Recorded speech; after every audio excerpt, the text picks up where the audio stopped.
আসসালামু আলাইকুম। আশা করি সবাই ভালো আছেন। তো তথ্য যোগাযোগ প্রযুক্তি বিভাগে একটি নিয়োগ বিজ্ঞপ্তি প্রকাশিত হয়েছে। সেটি হচ্ছে ২০ তম রেলের অফিস সহায়ক পদ এবং পদ সংখ্যা হয়েছে ৪৯৭ টি।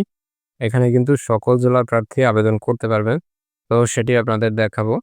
তো অফিস সহায়ক পদে বেতনের স্কেল হচ্ছে ৮,২৫০ থেকে ২০,০১০ টাকা। এখানে ৪৯৭ টি পদ। কোন স্বীকৃত বোর্ড হতে মাধ্যমিক স্কুল সার্টিফিকেট বা সমমানের পরীক্ষায় উত্তীর্ণ সহ সংশ্লিষ্ট কাজে অভিজ্ঞতা থাকতে হবে। এখানে সকল জেলার প্রার্থী আবেদন করতে পারবেন। তো আবেদনের ক্ষেত্রে প্রার্থীর বয়স ১৮/৮/২০২৫ তারিখে ১৮ থেকে ৩২ বছর হতে হবে। এরপরে আ যে মূল বিষয় রয়েছে সেটা হচ্ছে আবেদন করার ক্ষেত্রে আপনাদের doict.teletalk.com.bd এই ওয়েবসাইটে আবেদন ফরম পূরণ করতে হবে। আবেদন শুরু হবে ১৮/৮/২০২৫ সকাল ১০ টায়, শেষ হবে ১৭/৯/২০২৫ বিকাল ৫ টায়। তো এর মধ্যে আপনাদের অনলাইনে আবেদন ফরম পূরণ করতে হলে আপনাদের স্বাক্ষর প্রয়োজন হবে ৩০০/৮০ পিক্সেল এবং ছবি ৩০০/৩০০ পিক্সেলের।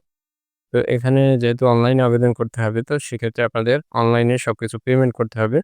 তো এখানে পেমেন্টের টাকা হচ্ছে ৳৫০ যোগ সার্ভিস চার্জ হচ্ছে ৳৬, ৳৫৬ আবেদনের ৭২ ঘন্টার ভিতরে আপনাদের দিতে হবে। তো এখানে যে নিয়মটি দেয়া আছে সেখানে এই নিয়ম অনুযায়ী টেলিটক সিম ব্যবহার করে আপনাদের সে টাকা কিন্তু জমা দিতে হবে। তো এই হচ্ছে তথ্য যোগাযোগ প্রযুক্তি বিভাগের যে নিয়োগ বিজ্ঞপ্তি তার সবকিছু। তো পরবর্তী আপডেট পেতে অবশ্যই চ্যানেলটি সাথে থাকবেন। ধন্যবাদ। আসসালামু আলাইকুম।